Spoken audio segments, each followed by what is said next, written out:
Makasika ny fitaterana kosa indray ary sita orenireny zavantranga omaly reny dia Niverina amin'ny laoniny ny asan'ny mpitatitra mivondrona ao anatin'ny UCTU mbola mitana ny heviny kosa nefa izy ireo amin'ny tokony hanesorana amin'ny toerany ny talen'ny sampana fitaterana an-tanety eo ihany koa ny talen'ny ministeran'ny fitaterana tato-pavao entin'ny rotsirakotondrainy eo amin'ny sarany Stefana Razafimandimby.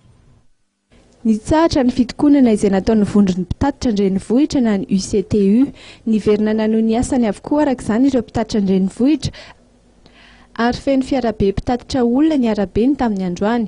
Na izany aza nefa dia mbola mipetraka ihany ny fitakian'ny vondrony mpitatitra ny amin'ny tokony hanesorana ny talen'ny sampana fitaterana an-tanety ary koa ny talen'ny fitaterana ary indrindra ny famerenana amin'ny laoniny ny fanajana ny fetran'ny fitaterana mba tsy hisy ny fifampitsabahana andraikitra eo amin'ny mpitatitra amin'ny faritry ny renivohitra sy ireo mpitatitra ivelan'ny faritry ny renivohitra. Hatreto aloha dia ny amin'ny ampahan'izay fitakiana farany izay no efa voavaha raha ho an'ireo vondrona mpitatitra. Efa natsahatra ihany koa ny fanomezana fahazon-dalana fanitarana ny dia avy amin'ny ministeran'ny fitaterana. Mbola misy moa hatramin'izao ny zotra G no mbola manohy ny diany miainga eo anosy mihazo eny Ankatso. Ankoatr'ireo dia mbola mitazona ny saran-dalana ho 400 ariary ihany koa ny mpitatitra ao amin'ny vondrona mpitatitra UCTU.